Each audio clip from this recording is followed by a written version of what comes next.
vavaka fiambenana, vavaka fiambenana. Arainao mialatsinainy atramizoma isaky ny am'sivora sasany alina eto amin'ny pejy Andramoka Izaho Aky Radio. Vavaka fiambenana, vavaka fiambenana. Apokalipsy 3:20 ny 15. Ary nahita aho fa indro ny tanàna masina dia Jerosalema vaovao midina avy any an-danitra tamin'Andriamanitra, voaomana tahaka ny ampakarina efa miaina eo amin'ny vadiny. Vavaka fiambenana, vavaka fiambenana. Arainao ny alatsinainy atramizoma isaky ny amin'ny 9 sasany alina eto amin'ny pejy Andramoka Izaho Aky Radio. Vavaka fiambenana, vavaka fiambenana. Vavaka fiambenana, vavaka fiambenana. Arainao ny alatsinainy atramizoma isaky ny amin'ny 9 sasany alina eto amin'ny pejy Andramoka Izaho Aky Radio. Vavaka fiambenana, vavaka fiambenana. Apokalipsy 3:20 ny 12. Ary nahita aho fa indro ny tanàna masina dia Jerosalema vaovao midina avy any an-danitra tamin'Andriamanitra, voaomana tahaka ny ampakarina efa miaina eo amin'ny vadiny. Vavaka fiambenana, vavaka fiambenana. Arainao ny alatsinainy atramizoma isaky ny amin'ny 9 sasany alina eto amin'ny pejy Andramoka Izaho Aky Radio. Vavaka fiambenana, vavaka fiambenana. Halleluja. Dia amin'ny fifaliana lehibe indray ary lasana babalana eo amintsika amin'izao fotoana izao dia falibe indray mahitanao ary dia manona ny fiadanan'ny Tompo ho amintsika tsirairay avy tonga manatrika indray an'izao vavaka fiambenana fandaharana izay rahanao fandaharana Andramoka Izaho ny Aky Radio ary ny gropy izay maharesy. Dia manona ny fiadanan'ny Tompo amintsika rehetrarehetra ary manasanao hiaraka aminay indray manasanao indray aharitra hatramin'ny farany atindray sasany hoe raha antsika dia atindray sasany pampahirezatsika amin'ny alalan'ny hira vavaka tenin'Andriamanitra. Dia matoka fa tsy takanidirana teto ny voanao eto fa ahery tokoa ianao raha hiala eto amin'ity anio ity. Ka dia tahin'ny Tompo maharetatra amin'ny farany daholo isika menakavy. Raha baina manokana ianao raha androany vao tonga eto dia teteny aminao hoe tsy kisendrasendra koa ny atongavinao eto fa tena misy raha ilan'ny Tompo anao ary tsy fantatritsika izay mbola avadika iny ampitso fa ny zavatra azo antoka aloha dia fifaliana mahitanao eto androany dia araroty ity fotoana kiondalana eo amin'ny fiainanao ty androany tika dia manasanao maharetatra amin'ny farany.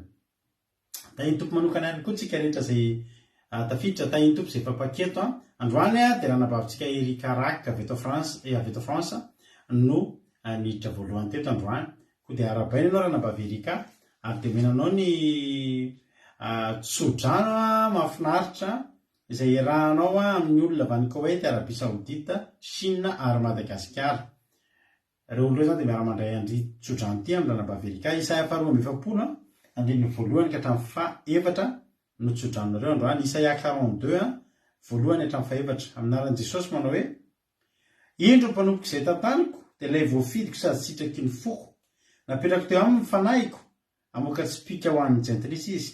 Tsy antsoantso izy na nandratra ny feoany, nanao izay andrenesana ny feony eny an-dalana, tsy tapahana ny volo taratorotoro ary tsy hovonoana ny lahy injiro manetona amoaka izay tena rariny tokoa izy.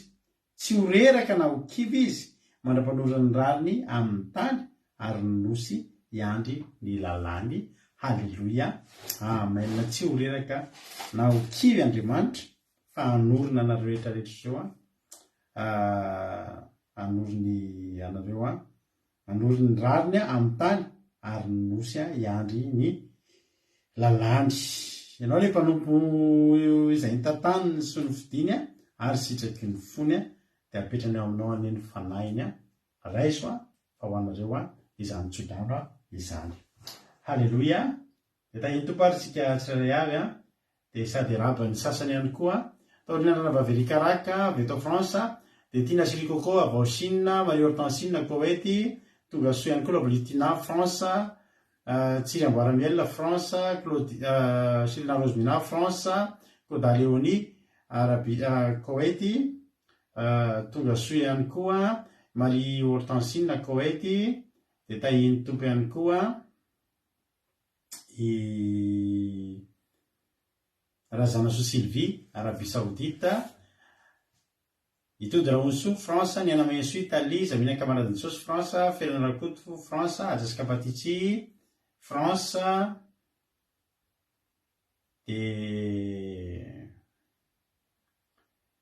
Alain Asina Apostole Madagascar Bartel Madagascar Kada Camarala France Marie-Jo États-Unis Artisanat de Madagascar France Iam Koweïty tonga soa Iam Midelina Andrinasolo France Rodine Marie Koweïty Jonathan Allemagne Tina Rakoto Arzaka France Soameva France tonga soa Nety Alexandre Niaina androany vitako teto zany de tonga soa ianao arabaina raha isina tanandroa mpifaliana be mihitsy de raha mikoa manoatra amin'ny commentaire kelinao izy moa mba misy anao mba tena mafaly zay mifankalala aminao Nety Alexandra Niaina tonga soa raha isitsika mpitiavana be izy Ajaska Patitsy de tahiny Jesosy ihany koa raha Antalina Marie Charline ao Madagascar de Mampionina ao France Asany Apostole Madagascar Jesosy Mpandresy mihaja Madagascar Iama Koweïty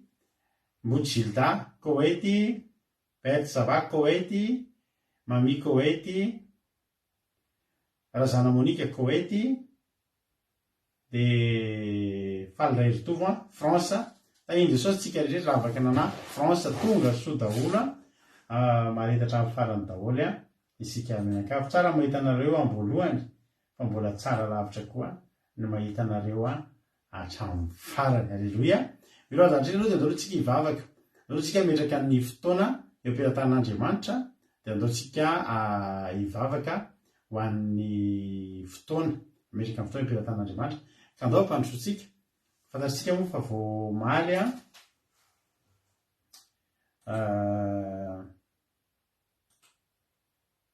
Halleloia.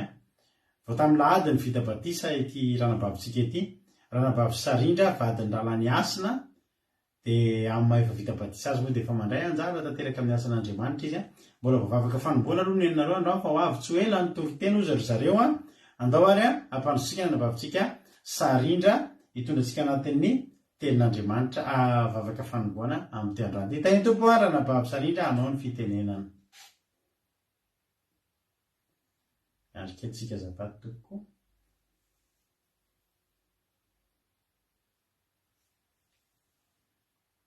Halleluia.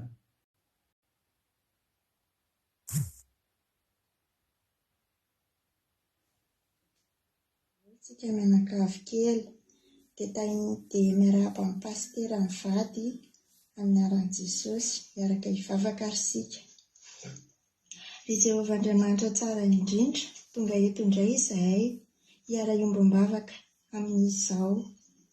Mino izahay Jesosy fa eto ny fanatrehanao mbola eo koa ianao anolo-tsainanay tahiny fifandraisanay mba tsy hiasa eto ny devoly androany. Matoky izahay fa hiasa eto ianao Jesosy malalo tahi koa ireo namanay izay varim-bariana amin'ny ivelany any mba hitodika eto indray anaraka izao fandaharana izao. Izao fotoam-bavaka izao tahi koa ireo namanay aman-tsakaiza izay marary mba ho sitrana izay mbola voafatotry ny ota mba hitodika aminao. Tahiry Tompo ny mpitarika anay mba hanatotosa atsakany sy andavany ny toriteny sy ny vavaka izay atao eto. Tahi koa izay Jehovah mba ahay tsarany izay toriteny sy anatra omenanay amin'ny anaran'i Jesosy manaovako an'izany vavaka izany. Alleluia. amen. Alleloia, mankasitraka indrindra andranam-bavitsika sarindra tao anatin'izay vavaka fanomboana izay netiny teto izay dia mankasitraka anao a misaotra indrindra ary dia Andriamanitra manakam-pahasoavana mahaly fitianao tamin'ny asan'Andriamanitra izay vitanao teto dia mitombo ozitra dia mitombo fahasoavana dia mahay rezatra any amin'ny asan'ny tompo. Halleloia. Misaotra antsika rehetra koa mankasitraka anazy Andriamanitra manakam-pahasoavana hamaly fitianareo. Andao antsika hieno hira. Andao antsika ity hira ity indray ifampahirizantsika amin'ity androany ity.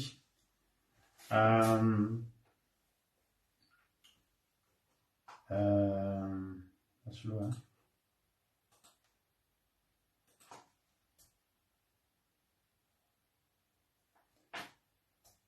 andao antsika hira somary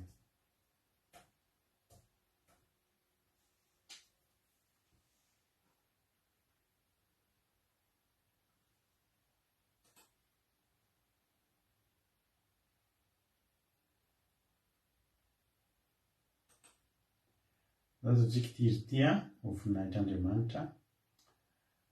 Tsy ela moa tsika dia ankalaza amin'ny Pentecoste efa andro vitsy sisa no gotiana dia alohantsika no hira momba ny fanahy masina. Halleloia. Hira momba ny fanahy masina no ataontsika ifampahirizantsika eto amin'ity androany ity. Halleloia. Meno finaritra daholo antsika rehetra dia aorina ny tsika hitravatra any amin'ny tenin'Andriamanitra izay hoentiny anabavitsika Marie Hortensine. Na ito aloha andro andry eto Fransa itody Rahomisoa eto Fransa anabaviny Niaina Mainso ihany olo le teneniko teo nety Alexandra Niaina. Halleloia.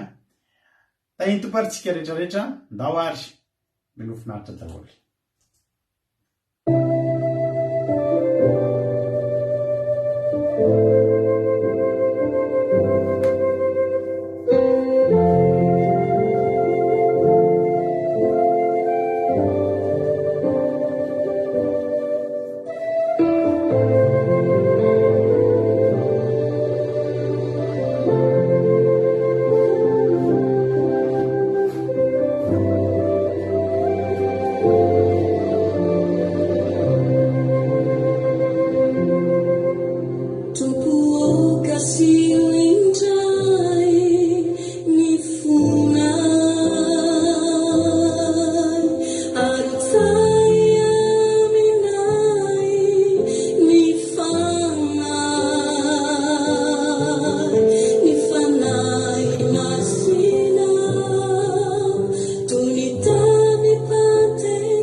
Halleloia.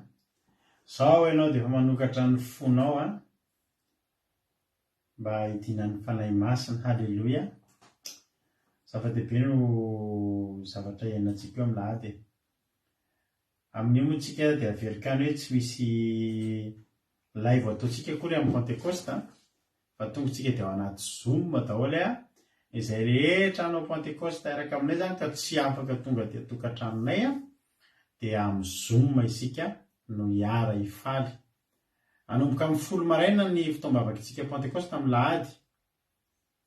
Eo tsika mahita azy. Dia miandrandro tsika ilay lela mitarehiny afo ny tenin'Andriamanitra tahaka ny tamin'ny andron'ny apôstôly amin'ny fotoana io. Halleloia. Dia tonga somatsara ny izany andro samy tahinto velona somatsara ahatratrahan'izany Pentecoste izany. Halleloia. Ndao tsika hitramin'ny tenin'Andriamanitra. Tenin'Andriamanitra hoentin'ny ranambavitsika Marie Hortensine na Imam Valentina. Izy nitrotsika ny tenin'Andriamanitra. Ndao dia ampandrotsika izy fa tahin'ny tompo aloha Elisa Tsiala any Koweït mbola tsy narabaiko. Soameva eto France, Ravakanana eto France, izy koa mbola tsy narabaiko. Kodanila ao Belgique. Zay ngamba mbola tsy narabaiko teo Zamina kamaradin'i Jesosy eto France. Tonga soa daholo Angelina Rodriguez koa hitako ambonimbony ao any Arabie Saoudite. Dia tonga soa daholo nareo maharetatra amin'ny farany daholo. Iaina koa ao ambadimbadika eo fa netra adino ao ambadika eo iaina miaraka amintsika ao anaty Telegram ao izy mihaino mijery fandaharana. Tompatsika rehetra mihaino finaritra daholo ary ranambavy Mama Valentina Marie Hortensine anao avy hatrany ary ny fitenenana. Halleluia. Tahintony pasteur Manakato, tahintony patsika rehetra manompo danany fotoantsika tsirairay avy miarabantsika rehetra mpanaraka fahasoavana lehibe manahary avy marara zaran-tenin'Andriamanitra izao alina mandino izao. Rasy ny depoitsika mpahiara-maky teny isika miteny devakintsika dedinareo amin'ny Exodus toko 5:10. Rasintsika mamakena andininy voalohany ka farantsika mandiny 5. Exodus toko 5:10. Rasintsika mamakena andininy voalohany ka farantsika mandiny 5. Rasameta dia bakika amin'ny anaran'i Jesosy. Nisy ramanto eo ambony ny firana nataon'ny Mosesy ny zanak'Israely rehefa tafita ranomasina mena izy. Ary Mosesy ny zanak'Israely dia nihira firana zaoka ho an'i Jehova ka nanao hoe hihira ho an'i Jehova fa avo indrindra izy. Nisy avara sy nitenginy azy efa nariny ao amin'ny ranomasina. Jehova niherika sy fiderana fa efa nifamonjena ahy izy no Andriamanitra ka hankaraza azy dia Andriamanitra miraza ka hanandatra azy Jehova dia mpiady mahery, Jehova no anarany. Ny kalisy ny farao sy ny miaramila natsipina ao amin'ny ranomasina ary ny kapiteny voafantina nasitrina ao amin'ny ranomasina mena. Ny laliny nanarina azy nenty tany ambaniny indrindra tahaka ny vato izy. Halleluia. Amen. Any siramanga efa kitsika rehefa malala dia milaza fihirana nataon'ny Mosesy ny zanak'Israely rehefa tafita ranomasina mena. Rehefa tafita ranomasina mena ny zanak'Israely rehefa malala dia mihira miterana ny voninahitra ny Jehova Andriamanitra ary nankalaza Jehova Andriamanitra malala Jehova Andriamanitra dia avo indrindra Jehova Andriamanitra hirery ihany no niderany namezimezy Mosesy fa sy zanak'Israely voninahitra malala satria lehibe indrindra nataon'Andriamanitra teo amin'ny zanak'Israely nahatafita ny zanak'Israely ranomasina mena rehefa malala nitsika tamin'ela misy raha ny Andriamanitra malala ny ranomasina nisy tamin'ny zanak'i Israely rehefa malala fakakana zay rehefa malala mahery Jehova Andriamanitra rehefa malala mahay ny zavatra rehetra izy manombotra lalana ny zanak'i Israely dia tafita ranomasina mena ny zanak'i Israely. Rehefa tafita ranomasina mena ny zanak'i Israely nanenjika tava farany ny Farao rehefa malala ary namidy ny telo sy ny ranomila matanjaka sy soavaly matanjaka ny mahery indrindra ny Farao rehefa malala nanenjika ny zanak'i Israely rehefa nanenjika ny zanak'i Israely ny Farao rehefa malala dia sy miara-miery sy kapiteny zay voafanty matanjaka indrindra rehefa malala menany anenjika zanak'i Israely rehefa tonga tao amin'ny ranomasina mena rehefa malala miaramila sy soavaly kapiteny voafanty rehefa malala dia nakapaka Andriamanitra natrotron'Andriamanitra rehefa malala ranomasina mena zay nandehanany zanak'i Israely tany mena dia natrotron'Andriamanitra ny ranomasina rehefa malala dia milentika tao ambany tamin'ny laliny indrindra ny kapiteny sy voafanty ny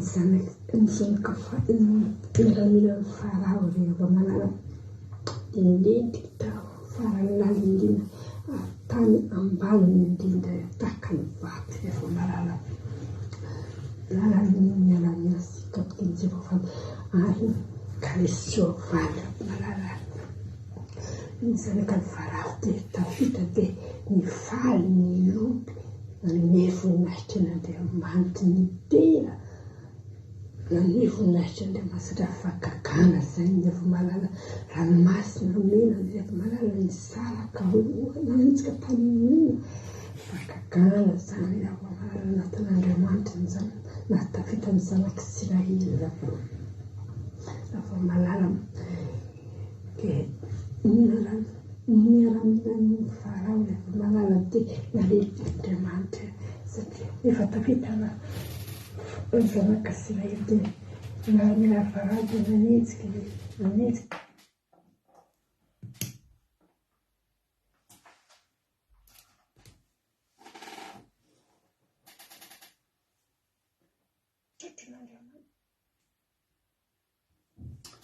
Halleluja.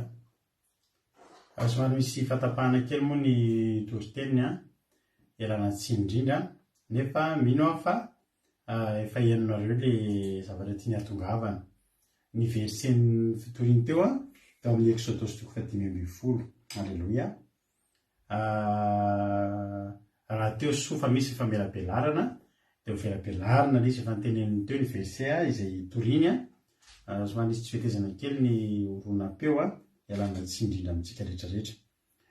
Exodosy makasitraka raha navavy mamamy Valtina Marie Hortensine misaotra indrindra Andriamanitra manankiray-pahasoavana maly fitianao dia mitombozy sy avy mitombo fahasoavana hatrany hatrany. Halleluja. Fa dia zava-dehibe tokoa ny fandraisana anjara izay ataonao dia ny fanatanteranao ny toetrany na dia ao aza ny asa mandraharaha ny adidy isan-karazany izay ataonareo rehetrarehetra ny Koweïty any dia mbola fifaliana ho afo foana fifaliana ho anay ny mandre toriteny avy aminareo fa dia hita hoe raha mandingitsika vita hoe miteny somary mibitsibitsika satria efa mety amin'ny alina be vita ny asa mandrarany tsy tia nelingelina ny patron dia somary bitsibitsika miteny ao anatin'ny toriteny fa zatao mahakakatsika fa zay moa efa zatra an'izany ary dia tena hoe mampahery anareo efa mahakasika hoe ao anatin'izany mieritreritra foana hoe zavy eo Jesosy raha zany eo amin'ny toeran'ireo ankizy ireo mbola mavita toriteny ve za raha izy zany hoe atao an-tranoko atao an-tranoko ato misy patron tonga dia tena miambina anahako eo dia afaka anao toriteny ohatra zao hoe za tsy afaka ireare mihitsy ny ahako satria zahako ny tsy misy manelingelina ato fa leo ankizitsika ny Koweïty ireo azy Arabia Saodita sy ny sisa ireo dia manana ny asa mandrarany ao an-tranon'olona izy no mipetraka manana ny asa atao nefa mbola mavita toriteny ka zava-dehibe zany mahery fonareo fa de mahereza de tahin'ny tompo hatrany hatrany tsy zavatra kely fa ngeza ny zavatra nataonareo ka makasitraka raha nambavy-mareo Francine Jesosy amaly fitianao. Halleluia. Exodus 2:10 andiny voalohany ka hatramin'ny fahadimy vakiko aminaran'i Jesosy. Ny firana Solomon de firana nataon'i Mosesy sy ny zanak'Israely rehefa tafita ny ranomasina mena izy. Ilaina ny mihira firana, ilaina ny mihira fiderana ho an'Andriamanitra rehefa tafita ny ranomasina mena. Atao fahazaranao antsika mihitsy isaky ny mandalo ady tsika ka tafavoaka ny ady de firana ray ao dikan'izany. Raha nandalo ady anankifolo zany ianao de tokony manana firana 10 ianao. Nandalo ady 20 ianao tokony manana firana 20 satria isaky ny mivoaka amin'ny ady de maninona foana manao firana. Raha Mosesy de nanao firana teto ary zao le teny manao hoe ary Mosesy sy zanak'Israely de nanao zao firana izao ho an'i Jehova ka nanao hoe hira ho an'i Jehova fa avo indrindra izy nisobaly sy mipitaingina azy efa nariny tao amin'ny ranomasina. Jehova nieliko sy fiderako fa efa famonjenay izy. Izao no Andriamanitra ka kalaza azy de Andriamanitra ny razako ka hanandratra azy Jehova de mpiady mahery. Halleluia. Misy ray kely io hoe Jehova de miaramila ndika an'le mpiady mahery. Jehova de mpiady mahery, Jehova no anarany. Ka resan'ny Farao sy ny miaramilany natsipony ao amin'ny ranomasina ary ny kapiteny voafantina nasitrika tao amin'ny ranomasina mena. Lalina nanarona azy, letika tany ambany indrindra takany vato izy. Ny tananao ankavanana zay. Letika atsantsika amin'ny andininy 15 letika tany ambany indrindra tamin'ny vato izy. Ny tantara-pifaliana sisa ary Mosesy. Fa tena nampitaitaina io ady io. Tena nampitaitaina tena azoko atsaina mihitsy ny hira nataon'ny Mosesy teto fa tena hira tena amin'ny fifaliana be mihitsy. Sady ravoravo be mihitsy eritreritran'le fitaitainana teo. Bakeo vakitsika iainantsika kely ny zavatra nitranga natonga an'io hirahira be io. Andao any Egypta ny zanak'Israely. Misy ranomasina, atao hoe ranomasina mena, izay tsy maintsy ampitana mandeha makany amin'ny tany anankiray. Miala eo amin'ny point A ho any amin'ny point B ny zanak'Israely. Fa ny tena ady de tsy le any amin'ny point A na rehefa tonga any amin'ny point B fa eo amin'le fandaozana n'ilay toerana. Ny ranomasina mena ny manasaraka ary raha tafita ny ranomasina mena de tafita ary eo mihitsy manomboka mivavaka ny olona mihaino toriteny ny olona mbola mihaino toriteny tsy problème amin'ny devoly zany. Fa rehefa le olona le tapa-keviny andeha androso ako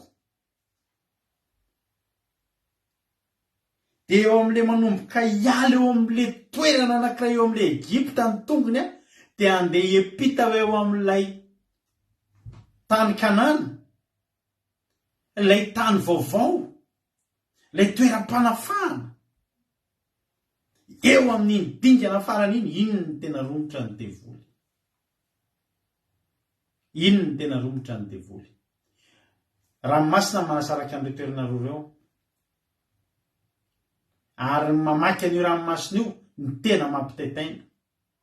Satria zao eo ny devoly tsy maintsy anao zay faraheriny raha mbolina iova fo zany. Eo ny devoly tsy maintsy anao zay faraheriny tsoraka mihitsy isitina zay azony sitomina ndro tafita. Raha tafita ery apita mantsy de efa tsisy azo atao tsony. Na tian'ny devoly nefa na tsy tian'ny devoly de ny asan'Andriamanitra de ny mitondra ny olona miala avy eo Egypta hifindra ho eny amin'ny tany Kanana. Zay ny asan'Andriamanitra. Zay ny nandrahan'Andriamanitra ny anjeliny. Zay ny nandrahan'Andriamanitra ny Jesosy. Zay ny nandrahan'Andriamanitra ny fanahy masina. Zay ny nandrahan Jesosy ny mpanompon'Andriamanitra de nitondra olona anankiray miala avy ao amin'ny tany Egypta amin'ny tany fanandevozana. Ao amin'le tany famatorana, le tany fijaliana. le tany fiasana mafy, le fitondrana zioka mavesatra andeha mpita, ary io tsy maintsy mipita, tsy maintsy mandingana, tsy misy hevitra afa-tsy zay, tsy maintsy mamaky vaky an'io fiampitana io. Ary ny zanak'Israely ny soramandry eo amin'ny ampovoanimboan'ny Exodus 17:10 sy ny Exodus 17:10 dia zao ny teny nandre soramandry: ny lalana hitondran'Andriamanitra ny zanak'Israely sy ny namakiny ny ranomasina mena. Na tiana na tsy tiana, tsy maintsy hamaky ny ranomasina mena. Isika rehetrarehetra ireo tany amin'ny fiainan'izao tontolo izao dia tsy maintsy namaky ranomasina mena tonga amin'izao fifohazam-panahy zao. Ary za miteny anao sy mampaela anao fa eo amin'ny fiampitana io, eo ny tena Andriamanitra rehefa niteny Mosesy, dia zao niteny Mosesy eo amin'ny 2 amin'le Exodus 15:10 teo: Jehovah no heriko sy fiderako, fa efa famonjena izy. Eo ny tena fotoana tsy maintsy ilantsika an'Andriamanitra. Tany amin'ny mbola tany amin'ny tany Egypta mantsy ny olona mbola nanatsafidy. Misy olona ngerana nanteny tao amin'ny tany Egypta andreo fa andeha. Misy olona tena doranga hijanona fa tena loranga mijanona fa sao dia mba hidiran'andro antsika. Dia nisy Israely nijanona. Nisy zanak'Israely nifampitarika hoe andao nakeva kitsika izany teny zany.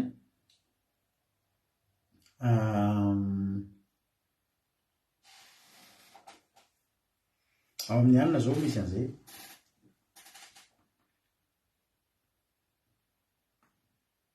Ao amin'ny Exodus 17:10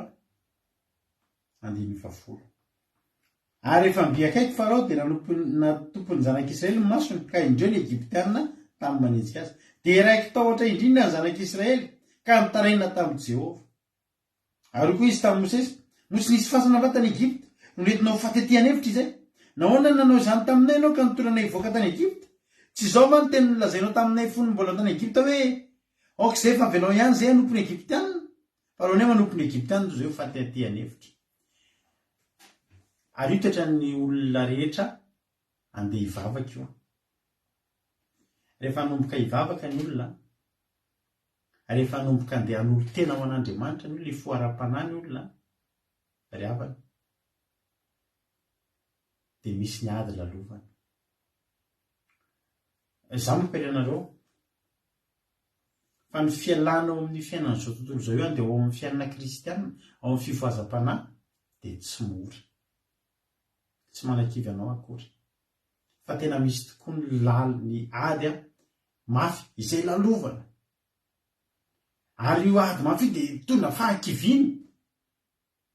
Dia mitondra ny olona tena hoe alao ihany rangahy zao fa tena metimety tsy maninona fa aok'izao ka tsy sahy mandroso lalina ny olona. Satria anatin'io fandrosoana lalina io no manenjika Farao. Ary Farao manenjika tena manenjika amin'ny fahatezerana. Hatramin'izay nge ravana ny olona rehefa mbola ao amin'ny fiainan'izao tontolo izao dia ohatran'ny mpinamanamana io sy ny devoly, ohatran'ny hita ihany hoe voafatotra fa tsy dia mbola hita hoe mijaly be loatra fa voafatotra. Ary ny devoly ny olona fatorany dia arahany maso. Ary raha hoe andeha mba hijery spectacle evangelika ren'le tena le tsisy nininona dia ara-panahy tena ho hita reny dia izy dia hoe ndany meno fidirana mihitsy dana. Dia mba hivavavavaka eny dana. Fa rehefa le olona tena hoe andeha hivavaka amin'ny fanahy sy ny fahamarinana, iny tena tsy tatiny devoly ary tonga dia tezitra izy. Ary rehefa tezitra atao izay akivy an'iny olona iny. Be dia be ny olona miteny rehefa entina hivavaka, tena ohatran'ny tao arakaraky ny ivavahana vao miha mafy ny fiainana e. Eny tompoko, mampahery anao aho. Farao tsy manenjika olona mbola eo akaikin'izany. Fa ny olona enjehany amin'ny kalesy dia ny olona mitady andao azy. Sa ianao mahita olona hoe olona efa anao zao dia mbola enjehanao ihany. Tsy tsy manitsika an'izany ntsony kefa anao izy le vehivavy zay tantara kely betaka arona ary dada ohato tsy mamame anakado tsony mba ohatran'le taloha reny izy lehilahy ko zao anao efa vadiko tamin'ireny kena mbola tambatambazany zao anao efa ato halleloia sosety ny loka izy to tsisy pizza to tsy entina restaurant tsony atavyreny anao mbola vonitsinoana izy le rahalahy de tsisy glasy tsony tamin'ireny anao mbola vohitsinoana zao anao efa ato an-trano manaova mayonnaise de vidanana mofo de manaova sivo mayonnaise ny devoly raha olona mbola tsy tapa-kevitry ny ala tsy ataony ninina zany ny devoly tsy mamoaka kalesy sy sovaly amin'ny olona anazy fa ny amoahany kalesy sy sovaly de reo olona mitady epita ny ranomasina meny reo andeha ifo ara-panahy andeha iova fo reny no enjehany amin'ny kalesy sy sovaly ary zany mihitsy zanak'Israely teto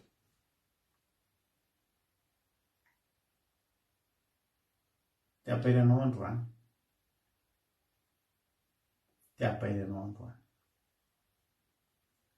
tsy mbola niova fo ianao raha mivavaka fotsiny fa mbola ao Egypta ihany tsy mbola atahorany devoly tsisy ninona atahorany devoly ny aminao fa zay sy anay ihany io raha io mivavaka fotsiny ianao fa mbola ao Egypta ihany be ny olona mivavaka fa mbola andevozan'ny Egyptianina betsaka ny olona no mivavaka fa mbola andevozan'ny Satana ary reny tsy enjehan'ny Satana amin'ny kalesy sy ny sovaly reny fa ny tena enjehan'ny Satana amin'ny kalesy sy ny sovaly de ireo olona mitady epitany io ranomasina mihitsy satria fantany fa raha tafepitana io de tsisy azony atao tsony zany angeravana amin'ny mahatonga antsika mandany batisa ny hafa rehefa atao batisa io fiampitana amin'ny ranomasina minge tandidon'ny batisa revany ny zanak'Israely ngeravana nandeha namaky ny ranomasina mena rano taka ny rindrina taky ny atotan-javatra tandidon'ny batisa nge io antsika zay tsy malala vita batisa nge ny zanak'Israely niala tao Egypte nandalo rano ny batisa nge dravana ny zanak'Israely zany mahatonga ny devoly tezitra be rehefa tsika atao batisa ny rano be batisa ny fibebana de ampandaloviny daoly ty karazana ady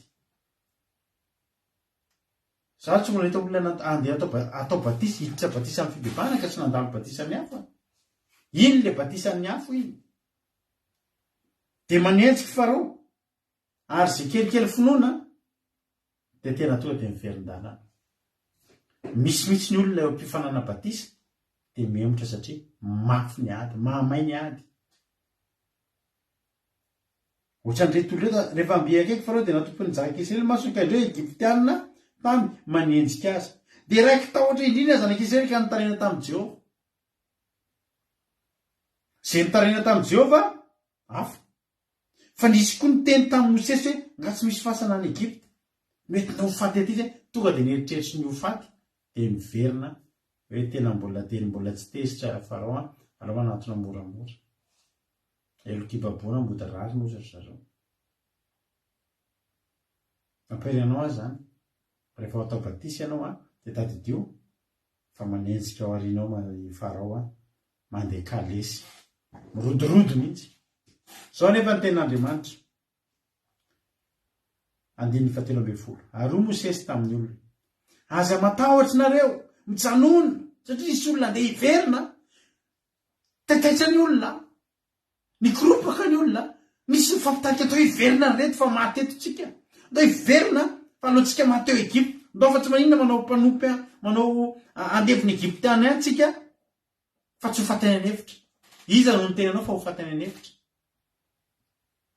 Jehova nge no mitantany io reapany tsy natoky an'Andriamanitra ny an'ny sasany tamin'ny olona fa io Mosesy 9:17 mba mareo amin'ny baibolinao ty 9:17 amin'le Exodus 4:12 ary Mosesy tamin'ny olona aza matahotra ianareo mijanona aza miverina any fa ho hitanareo ny famonjen'i Jehova izay ataony ho anareo anio. Eo zany zay olona tia hita zany ohatrany ahoana re zany famonjeny. Nisy namako zay nandeha mafitalo tomobile dia nanao accident, nanao tonneau. Vadika tomobile dia ao anaty tomobile izy mijerana dia zany hono ny ao an-tsaina. Zany finy atao hoe accident. Dia ohatsy hoe zavatra atao an-tsaina zany finy atao hoe accident. Zany mihitsy ny atao hoe accident. Ho ten'Andriamanitra hoe aza matahotra anareo fa mijanona dia ho hitanareo famonjen'i Jehova izay ataony anareo anio. Ianareo izay rehetra anaty olana anaty ady aza miemotra mijanona. Fa nareo ahita hoe tahaky ny ahoana zany hoe mandalo ady dia sao mba fa zavatra an-tsaiko. Ohatsy ny ahoana indray reo zany hamohan'Andriamanitra na amin'ity ady ity dia ohatsy ny hoe curieux be mihitsy aho. Tena curieux be mihitsy aho hieritreritra hoe ahita hoe ohatsy ny ahoana indray reo zao ny anafahan'Andriamanitra na amin'ity ady. Misy ady lalovana dia tonga dia hieritreritra hoe ohatsy ny ahoana re ny hamohan'Andriamanitra na amin'ity ady. Zany tonga dia efa mino hoe mavoaka an'Andriamanitra amin'ny ady.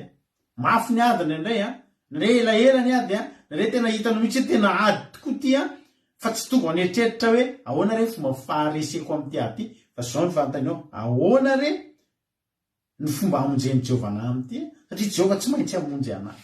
Alleloia. Dia Jesosy niteny tamin'ny olona mijanona fa ho hitanareo ny famonjen'i Jehova nareo anio. Fa izao ny Egyptianina izay hitanareo anio dia tsy ho hitanareo intsony mandrakizay. Afaka mitodika nareo mijery. Reo tokoa ny Egyptianina mirodorodo. Jereo tsara. Alleloia. Ohatrany ny teteny Andriamanitra, jereo tsara. Ohatrany ny teteny Mosesy hoe jereo tsara tadidio ny endriny. Tsy maninona. Jereo ny kalesiny. Tadidio firodorodo ny kalesiny. Jereo ny sabatra ny sy ny levo. Jereo ny fatezerany. Mba ho souvenir ho anareo. Dia tantaran'ireo ny olona efa mba hitako zany devoly tezitra zany. Efa hitako zany farao tezitra zany. Fa reo hitanareo androany na hitanareo an'ireo farany. Zay manaiky janona. Alleloia. Ary za mampahery zay rehetra mandalo ady androany aza mitsoka ady. Jereo tsara io ady io. Mpanjino tsara io ady mirodorodo ao aoriananao io. Dia zao tenenina. Androany no ahitako anao farany. Alleloia. Androany no ahitako anao farany.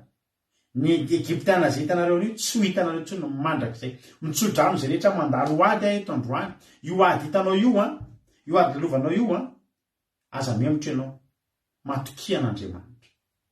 Fa io ady lalovanao androany io androany no ahitanao anio farany. Dia tsy ho hitanao intsony io dia tsy fanena amin'io ady intsony ianao. Alleloia amin'ny anaran'i Jesosy. Dia inona tokoa mahatonga ny Mosesy mideran'Andriamanitra amin'ny andiny teo? Tanteraka Andriamanitra kely avy namitana ny teny nomeny. Andriamanitra efa miteny hoe mijanona dia jereo ny hamonjen'i Jehova anao. Fa io Egyptiana hitanao androany io tsy hitanao intsony io mandrakizay. Dia inona amin'izay ny iran'ny Mosesy?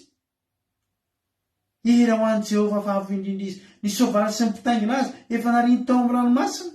Alleloia. Ny kalesany amin'ny andiny fahaefatra, ny kalesany farao sy ny miaramila natsipony tao anaty ranomasina, ary ny kapiteny voavatana nasipika tao amin'ny ranomasina mena. Lalina nanarona azy, letika tany ambany indrindra tahaka ny vato izy. Zao ray avako. Azon'Andriamanitra tao tena azon'Andriamanitra tao. Tay tompo ny olo-malala sehena. Zay indray avy nahitanao dia faly be mahitanao arabaiko manokana mihitsy ny olo-malala sehena. Tay ny tompo koa Suzelle, Andrina Suzelle mbola tsy narabaiko teo. Tay ny tompo. Azon'Andriamanitra tao tena azon'Andriamanitra tao. No niteny tamin'ny zanak'izy hoe ndala mipity nareo fa zao aza mieritreritra andreny fa karakaraiko ny momba azy. Zay tany Egypta tany isy afondidina. Dia tany tsy hita intsony. Azon'Andriamanitra tao zany. Fa Andriamanitra mbola eto, mbola vao hanomboka. Mbola vao hanomboka. Mbola vao hanomboka ampiseho amin'ny zanak'Israely ny heriny. Mbola vao hanomboka ampafantatra ny zanak'Israely hoe iza moa izy.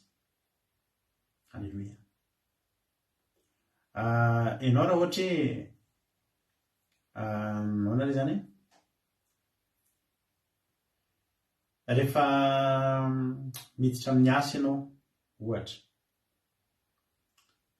de ianao to de ampiseho mpampiasanao hoe ainao le zavatra asa io to hoe temoa zavatra mifandraiky amin'io ianao tiako nahazonareo zany fomba fanazavako zany na tsy azonareo raha ohatra za hitondra anareo andeha amin'ny roplanina alleloia de mbola tsy miainga akory tsika de ataoko hitanareo vahaiko mba hahafahanareo matoky andeha roplanina azonareo raha ohatra zao za iainga hitondra anareo andeha tomobile andeha atao hoe tomobile de miditra anaty tomobile toy izay hoe ino reto pedale anankitelo reto inona daholo reto inona daholo reto pedale telo reto tsisy miaraka amiko nareo fa tena tonga de ampisehoko anareo mihitsy mety mbola tsy mahay akory de efa manao manœuvre mahafinaritra be de hitsiko ny tomobile de zay lehilahy moa tia manao an'izay tsika lehilahy tia zay na miditra any amin'ny parking ny supermarché ny ary de afa mihitsy fiditry ny lehilahy sy ny vehivavy sao mahafinaritra tsika lehilahy io mikitikitiky io alleloia de anisany mahafinaritra anay io manitsinitsy tomobile io de zao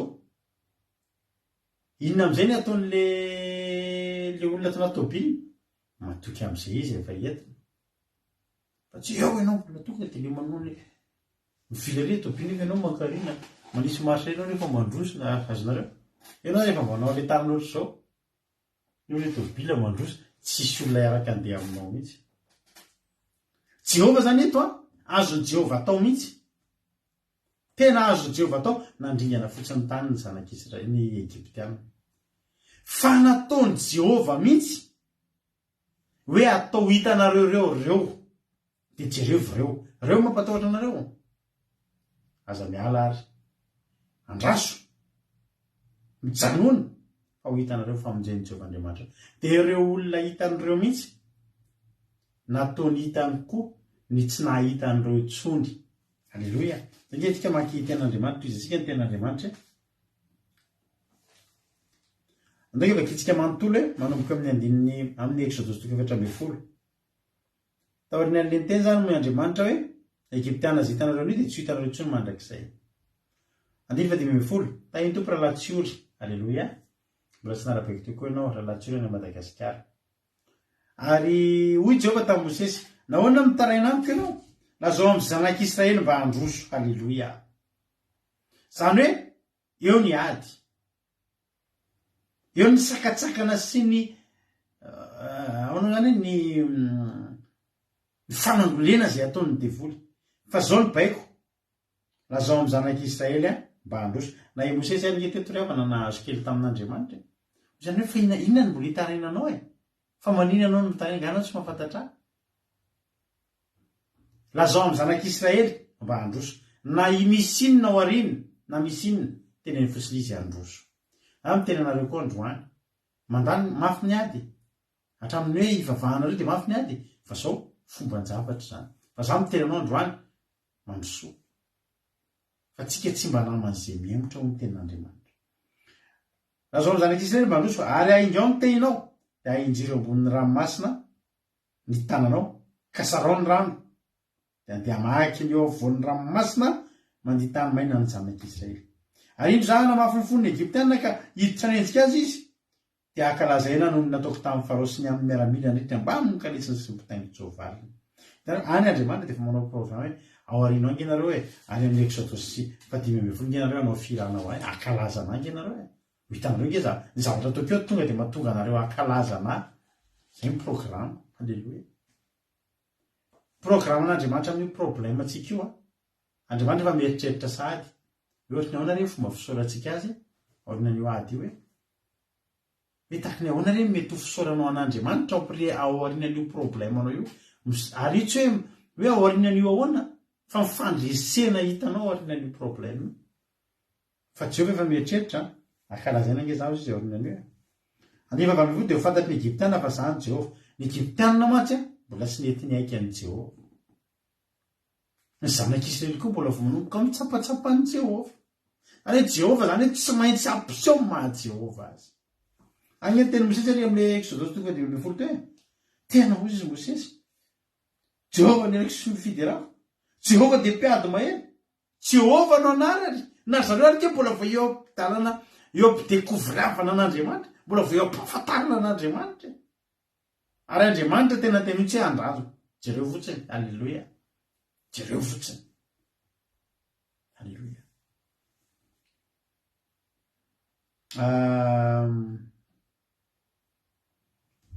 de ho fantatry ny egyptianina fa izany jehova rehefa arakalazaina rehefa ho akalazaina no ny ataoko amin'ny farao sy ny kalesiny sy ny mpitaingitsovaliny andiny ny fasiomefolo ary lay anjelin'andriamanitra tena de teo alohan'ny tobiny israely ka nifindrana kao arinany ary ny androraona ny findra ny ala teo alohany ka nijanona tao arinany de tonga teo anireran'ny tobiny egyptianina sy ny tobiny israely de teo ihany ny raona sy ny fahamaizinana nefa ampazava ny alina kosa ka de tsy ny fanatony izy roa nandritra ny alina any hoe mandeha mafy be ny zanak'israely ny egyptianina ao arina fa tsy mety tratrany mihitsy zanak'israely satria eo anirenany misy afo misy an'le manda afo alleloia lehibe jehova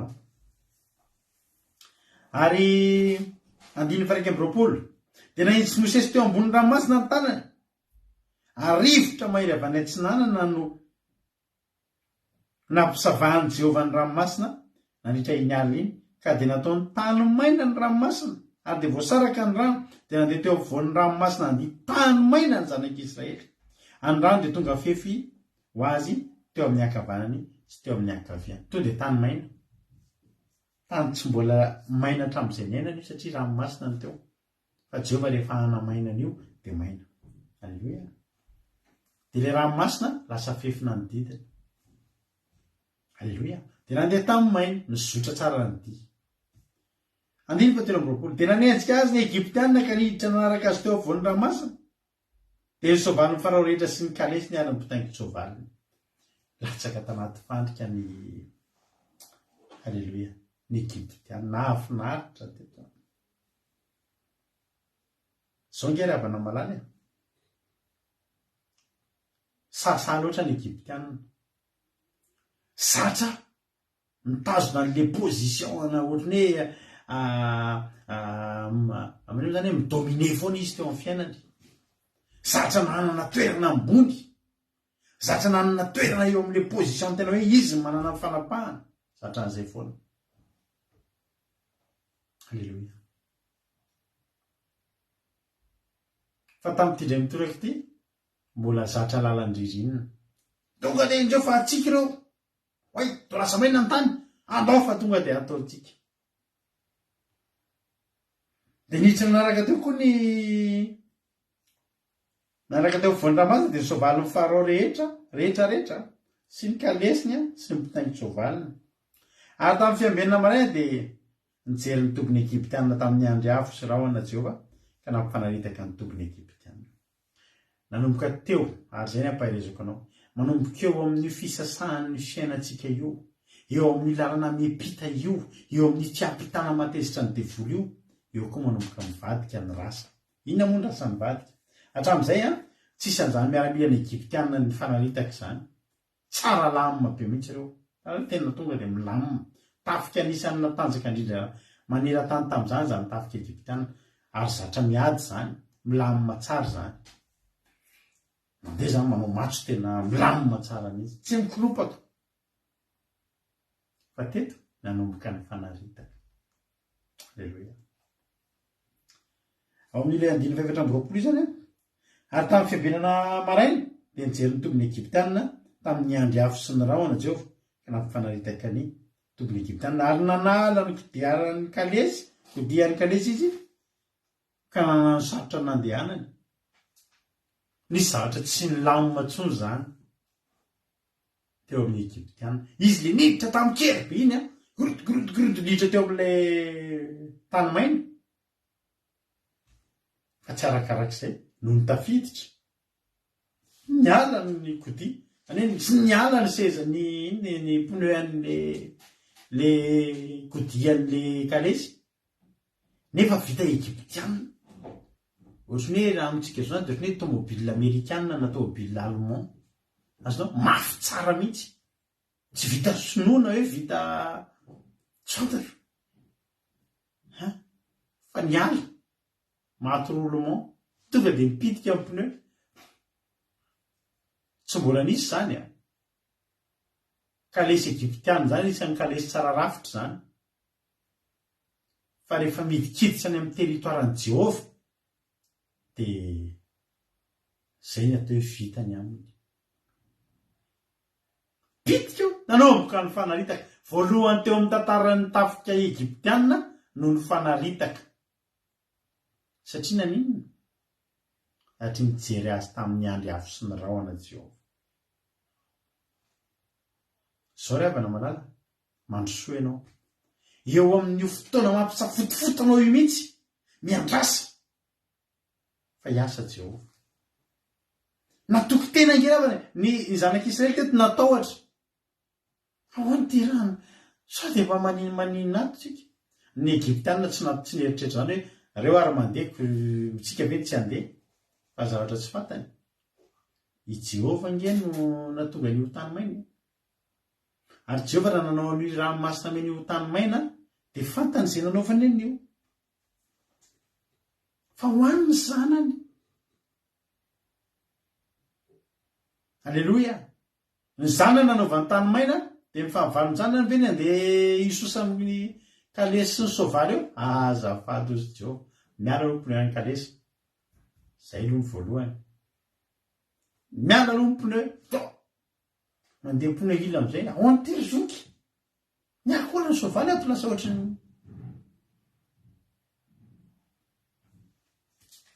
ary nga vitan'izay nanano sarotra ny nandehanana le izy le tena ny lamma be teo lasa ohatrany miafafa be tsy mety tsony teo ry zareo nanomboka ny teny andao andositra aoka andositra ny tavan'Israely fa Jehova ny miady amin'ny egyptianina ho an'ireo hitanareo ny fahavalo ny matsapa hoe Jehova nge miado an'ireo nefa impiry Jehova miteny za iado anareo fa nareo angina fa ny zanany tsy mety mahatsapa an'izay fa ny fahavalo to de matsapa hoe tena miado an'ireo Jehova andeha hitsoka efa tafiditra fa nga Jehovah-nay azonareo atao zany hidikidiranareo andramanareo aloha de avy hoe hitsoka rehefa tsy mety efa tafiditra tompoko de tafiditra neeritreritra andeha lalamaina ka sa lalamaina natao anao io fa natao an'ny zanak'Israely ary eo mihitsy ny fotoana ahitananao ry Satana ry Egyptianina ary hoy Jehova tamin'ny Mosesy ndiny venambakolo enjero ny tambony ranomasina antanao mba hikatonandrano amin'ny Egyptianina mba mikalisiny sy mpitaingo Jehova fa tsy amin'ny zanak'Israely tery aloha tery mbola isy zanak'Israely mbola teo anatin'le tany maina nge fa tsy mikatona ny ranomasina teny fa teo amin'ny faritry ny Egyptianina tonga de totona ny ranomasina de mikatona tahaka ny teo ny ranomasina rehefa nadivana reny any Egyptianina nandosa isakanjo nitsena rano ihany izy de nareny Jehova teo voan'ny ranomasina ny Egyptianina ka de nikatona ny rano nanarina ny kalesy sy mpitaingo Jovaly de miaramila amin'ny Farao rehetra izay niditra tao amin'ny ranomasina nentsika ny zanak'Israely ko tsy nisy niangana na de ray akory azy fa zanak'Israely kosa na de tao amin'ny tany maina teo voan'ny ranomasina ary ny rano de tonga fefo azy tamin'ny ankavanana sy teo amin'ny ankavia tareo zanak'Israely mbola tsy tafakatra tery amoriny akory fa mbola nandeha tao anaty ranomasina ihany fa ny palitenisy zanak'Israely tsy nikato satria tsy natao hikatona ho an'ny zanak'Israely anjaran'ny zanak'Israely ny vonjena eo anjaran'ny Egyptianina no aringana za miteny anao rehefa miditra ao anatin'ny territoiranao efa lalàn'Andriamanitra andehananao io mbola manenjika anao ny devoly tonga de ao ny levony fa ianao ao ny tafita de inona am'izay moa tanteraka ela izy de hita ny zanak'Israely am'izay reo daholo fa mitsingevana nataony hirahira am'izay satria Andriamanitra tena ny teny ho hitanareo an'io halleloia ny Egyptianina zay hitanareo anio tsy hitan'ireo tsy mandrakizay reny tokoa fa hita zanak'Israely mihitsy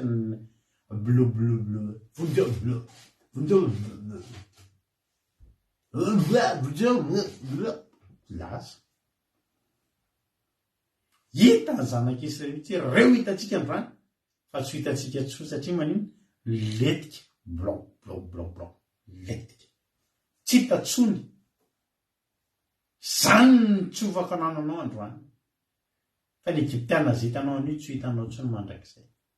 Andriamanitra kiravana amin'ny Isaia amitsika vakitsika kely ny Isaia Isaia paraika amby efapolo andiny fahafolo ka hatramin'ny valo amby folo vakiko amin'ny anaran'i Jesosy. Aza matahotra ianao fa momba anao Isaia 41:10 ary aza mierikerika koa na fizany Andriamanitra ao mampahery anao sady mamonjy anao eny mitantanao amin'ny tany nakavana fahamarinako indro menatra sainga iay izay rehetra tezitra anao fa rao nke tezitra tamin'ny Israely azony atao ny tezitra fa izy homenatra sainga iay izay rehetra tezitra aminao ho tsinotsinona izy inona ndrara iny zanak'Israely zay farao tezitra zany tsony sy ny fahefany tsisy ilana ny fahefany farao tsony anaty ranomasinao. Ny fahefany farao adino hatreny Egypta ihany fa voatonga amin'ny ranomasina eo ifepitany io efa n'Andriamanitra. Aza merikerika ho tsinontsina izy eny ho levona izay miady aminao ho tediavinao zay mifanditra aminao fa tsy ho hitanao ary ho tahaka ny tsinotsinona sy zavapoana zay miady aminao fa zany Jehovah Andriamanitra ao mitantana ny tananao ankavanana dia ilay manao aminao hoe aza matahotra zany hamonjy anao.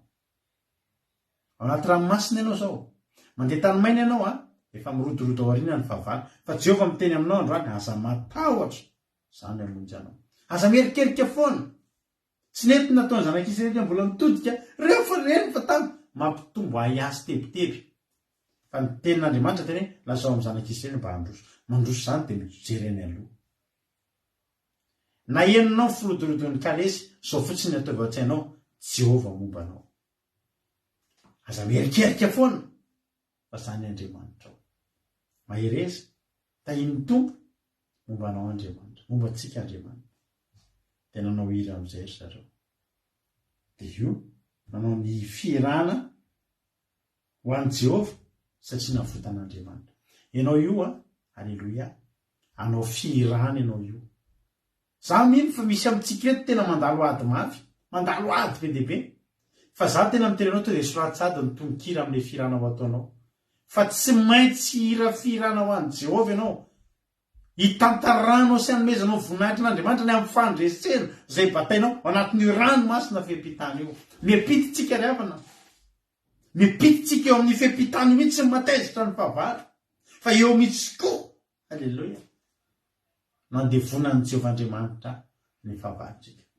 Ho tahiny tompany ianao mahereza daholo tsika rehetrarehetra zao dia fataovy ny tononkirany firana alleloia hoe za hoe Jesosy ao anatin'izao adiko zao ny ady misy ao arinao farao za tonga dia anohatra tononkira za tonga dia anohatra n'ilay tononkira amin'ilay firana dia ho tantaraiko hoe izao nanaovan'i Jehovah ny fahavaloko.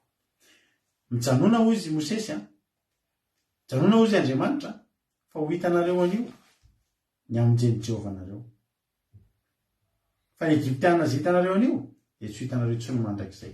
Jehovah no hiady anareo fa ianareo kosa angina. Tena nangina kosa aloha ny zanak'Israely tena tsy nanao ninina nandroso fotsiny natao nangina. Egyptianina ny teniteny ny tabataba fa ny tabataba ny tady vonjy sisa dao itsoka mamitsika foteo fa zanak'Israely mandroso fotsiny sisa. Jehovah rehefa miady ao arinao tsy zanak'Israely niady. Ny zanak'Israely nasena namonjy morony alleloia nasena namonjy plazy alleloia antsona tena natao namonjy plazy an'iny hirina n'ilay firana. Ataovy ny tonokiranao fa hihira ianao ao arinan'ity androany ity raisinao amin'ny finoana zany toroteny zany hihira ianao fa hibata fandresena ianao tena ty melo amin'ny Pentekosty tena hibatanao fandresena ary amin'ny Pentekosty ianao dia araka aminay anao firana alleloia anao firana ho an'i Jehovah satria tafita ny ranomasina mena ianao. Ho tahiny tompontsika menakafy tapitra ny torotentsika tahaka ny mahazatra dia hizara fahatsapana tsika olona telo na efatra raha misy tsy voatery misy koa nefa satria sao dia raha misy dia afaka miantso nareo ty ny compte-ko a iny soratako iny a ny compte-ko a dia afaka miantso an'io compte soratako iny nareo a akila teo andramika izao raha misy a izara fahatsapana mazoto izara fahatsapana inona ny tsapanao tanatin'ny toriteny teo inona ny voarainao a inona mba zavatra tena andretika ato anatin'ny sainao dia afaka manao appel tsika dia ray minitra eo ihany a ny amitinanao izay zavatra mba voarainao tanatin'ny toritentsika tamin'ity androany ty miandry anareo ary a izy ary aminareo a no izara fahatsapana voalohany misokatra anareo messenger afaka manao appel ianareo halleloia isorina sady nareo izay mazoto a anao a fizarana fahatsapana ndao ary a misokatra ary tsika misokatra ny messenger afaka miantso a ianareo halleloia mara-piandrindriny zany dia anao izy tsika rehefa feo izy ary mizara fahatsapana raha misy a miandry eo amin'ny 10 seconde eo a dia raha tsisy dia teo dia enoira avy hatrany tsika maloma tsy efa tao anaty ira vo nisy appel niditra dia loha indrandrasantsika ihany aloha iza no izara fahatsapana tamin'ity androany ty na ny voarainao a afaka manoratra fahatsapana amin'ny commentaire ianao a afaka manao appel ihany koa isika rehetrarehetra halleloia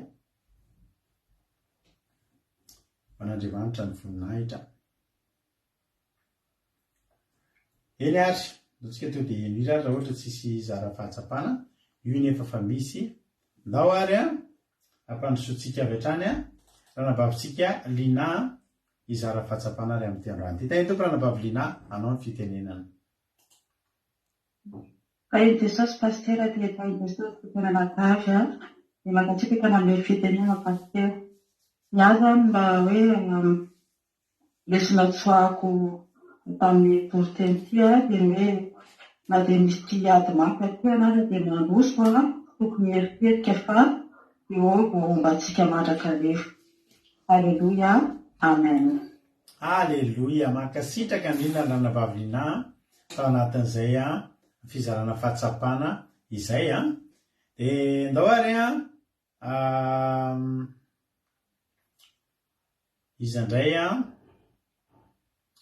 ao indray ary manaraka miantso manaraka indray tsika misy eo amin'ny efatra eo zareo ny izara fahatsapana eo a andao ary ampandrosotsika ihany koa ny anabavitsika soameva izara fahatsapana tamin'ity androany ty teny toko ranabavy soameva anao ny fitenenana Tahin Jesosy atsika rehetra, tahin Jesosy atsika tahin Jesosy pastera misaotra ny fitenenana ny fahatsapana moa dia hoe fomban-javatra ihany rehefa malala raha mandalo ady mivavaka atsika ka mandalo ady nefa kosa Andriamanitra efa malala atsika ao ambadika zany rehefa miditra miaraka amin'Andriamanitra atsika rehefa malala dia eo ihany Andriamanitra fa olevina ny devoly rehefa malala aza mataotra namaky ny firodrodin'ny kanesy dia aza mataotra rehefa malala fa mombanao Jehovahandriamanitra ray malala tompony sabata satria izy miady ho antsika ka oka isika efa sa manombana itononkira atolotra ho an'i Jehova farany atsika dia tahin Jesosy atsika rehefa malala mahirery daholo halleloia mankasitraka an'izay ranavavy soamevitsika tao anatin'izay a fizarana fahatsapana izay ndao ary a mbola piditra hafa indray tsika mbola misy anankiray ao aorianan'ity ranavavitsika erika miditra eto amin'izao fotoana izao a dia aorianan'ny ranavavy erika dia ranavavy Rodriguez tany toko ranavavy erika ao ary fizarana fahatsapana inona fahatsapana ao ary Jesosy pastera dia makatsika tamin'ny fitenenana nandray zany fahatsapana vozaiko a dia ady efa miezaka atao hoe pastera ia fahavalitsika dia mansoa Andriamanitra manisaka ranomasina rehefa misokatra ranomasina mena dia fahatratra tsika fahavalo zany na fahatsapana vozaiko dia hoe rehefa miaraka amin'Andriamanitra dia efa faravarana rehetra dia misy ao fiainatsika ny zany ina tsy atrakatsika intsony a halleloia ianao koa ny ankasitrahana ranavavy erika dia mankasitraka indrindra dia tahin'ny tompo a misaotra amin'ny fizarana fahatsapana dia Andriamanitra manankirepasoavana ny amaly fitianao ihany koa. Antaondray arytsika araka amin'ny ranabavitsika Aingo Nirina Rodriguez izy indray nizara fahatsapana. Inona ny fahatsapana voarainao tamin'ity androany ity ranabavy Aingo? Tamin'i Jesosy pasitera dia makatsiraka indrindra amin'ny fitenena. Ny ahy izany dia ilay hoe raha mbola voanomboka hiainga ny zanak'Israely dia afaka tany dia nofiren'Andriamanitra fa navela mihitsiny aloha na andihy rosa dia nampisehoan'ny heriny dia ilay nanaovan'ny Andriamanitra afaka tamin'ny ny elemantra masina ny frosny miaran'ilany. Izay ny fahatsapana voaray pasitera.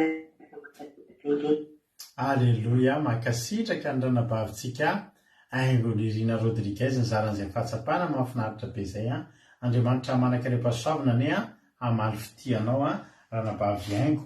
Andao tsika mbola hijery apiditra olona ray farantsika ranabavitsika tiana Rakotoarzaka izara fahatsapana farany dia eno itsika dia ivavatsika orinan'izay. Inona ary fahatsapana ranabavy tiana? Tain'i Jesosy tsika dia saotra pasitera amin'ny fitenena. Ny afatra henoko izany tamin'ny toritenitenen'ny pasitera ty dia hoe tany ny zatro-boninahitsika raha zakivy amin'ny rehetrarehetra. Mety elaela vao miseho ny fahasoavana na ny fahazavana fa efa rehefa azonao dia tehirezy foana fa tsy maintsy miposaka eny dia ny voninahitr'Andriamanitra tsy maintsy miseho tsy maintsy miariary amin'ny fiainanao dia mankasitraka pasitera. Aleluia, amen. Aleluia, mankasitraka indrindra nanabavy tiana Rakotoarzaka tsika tao anatin'izay fizarana fahatsapana. Nisaotra anareo filonareo teo no nizara 1, 2, 3, 4, 5 nareo 5 mirahavavy izay nizara n'izay fahatsapana izay Andriamanitra ny amaly fitianareo dia mankasitraka indrindra dia tahiny Jesosy misaotra satria mamelona tsara ny fandarana mihitsy ny fizaranareo fahatsapana dia Andriamanitra manankirepasoavana amaly fitianareo dia misaotra satria nazay koa ary dia mba mandray ilay fahatsapana izay nizarainareo teo. Aleluia, dia mankasitraka indrindra dia tahiny tompontsika menakavy. Andao ary tsika hihira anankiray dia ampahaizako anao tirity hoe ianao matoky fa Andriamanitra ombanao. Aleluia, andao ary ataontsika izany izany dia aorina izay hivavaka avy hatrany isika rehetrarehetra.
Sana ti, ratu kai si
Halleluja. Misaotra tokoa Jesosy fa noaviny tokoa ifempahatananao na dia mandalo na dia mamaky ny ranomasina mena ary zay amin'izao fotoana izao Jesosy dia fantadray fa ifempahatanan'Andriamanitra noavinay. Ary ahoana moa izay ny atahotra? Nahoana moa izay ny tsy atoky anao Andriamanitra? Fa izay atoky izay Andriamanitra. Na dia enina mirodorodo ao aoriananay tokoa ary ny Farao sy ny kalesiny. Mirodorodo tena mampatahotra. Fa ny teninao nitazoninay hoe aza mierikerika foana fa zano Andriamanitra. Tsy herikerika izay Andriamanitra. Fa hijanona izay dia ho hitanay ny amonjenao anay amin'ny tanany ratsy fanahy.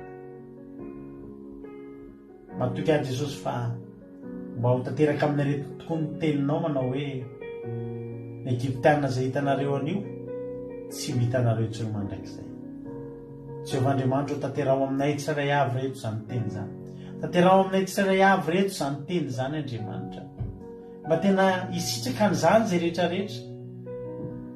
Mba tena hisitraka an'izany ny tsirairay avy izay tonga nanatrika an'izao fandalinay izao. Ampaherezo izay. Aza velanao ho kivina ho ketraka. Aza velanao resin'ny tahotra ka hiverintanana. Fa hijoro hatramin'ny farany. Amin'ny anaranao Jesosy Kristy Tompo Sabata.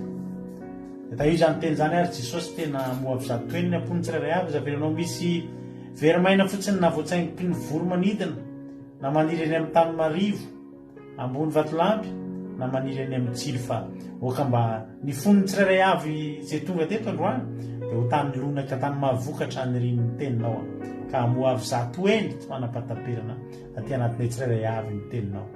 Menaranao Jesosy ny angatanay izany vavaka izany. Misy saotra Jesosy malalo. Halleluja. Amen.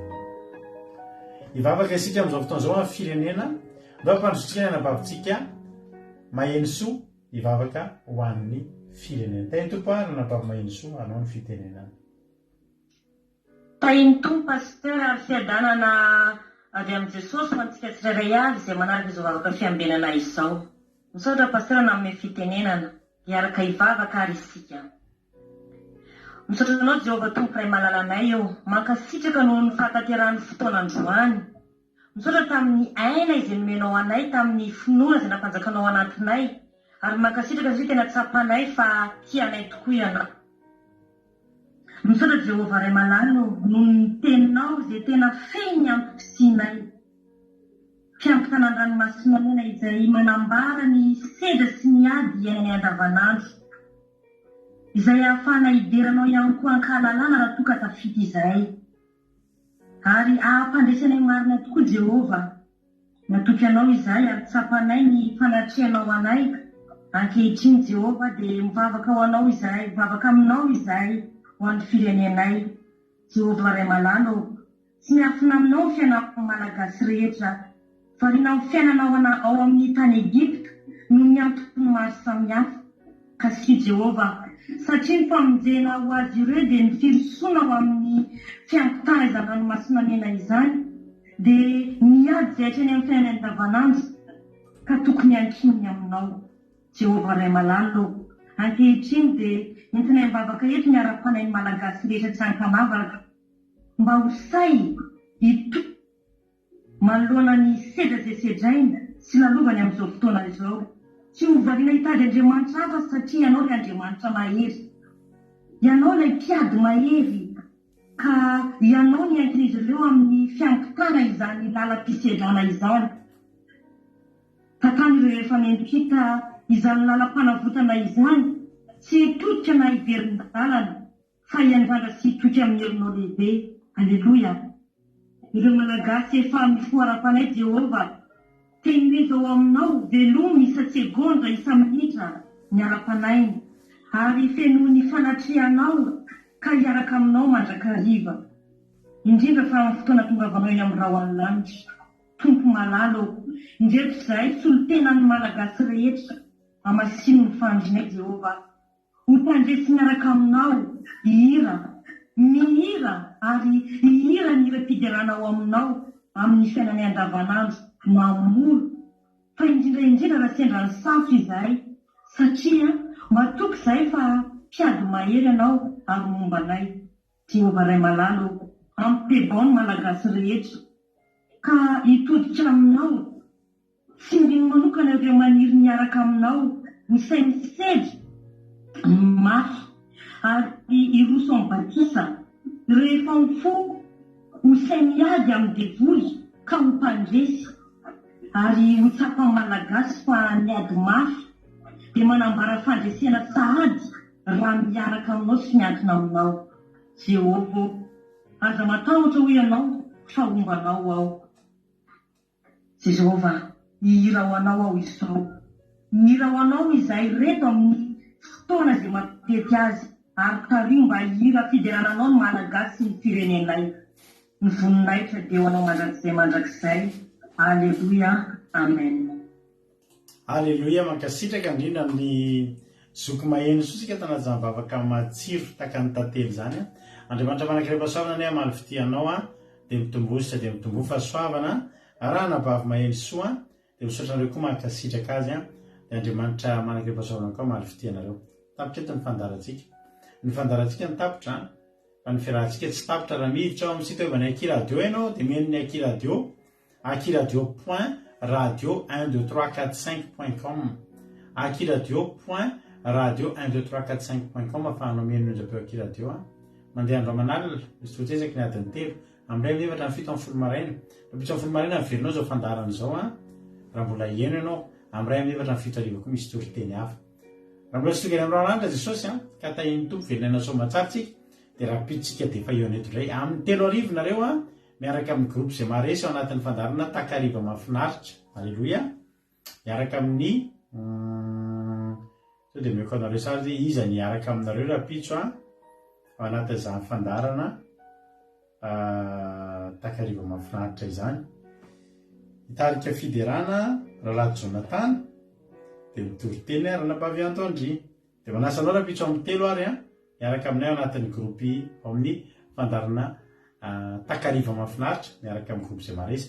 Dia rapitso amin'ny Sivora Sasany Alina monareo miaraka amiko eto miaraka amin'ny ekipa ray manaraka vaovao indray.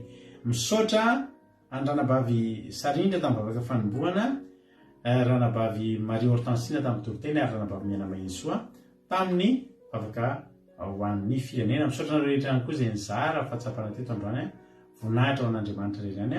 Raha pisy layry sika aminona samy hitahiny tompo daholo mahereza daholo.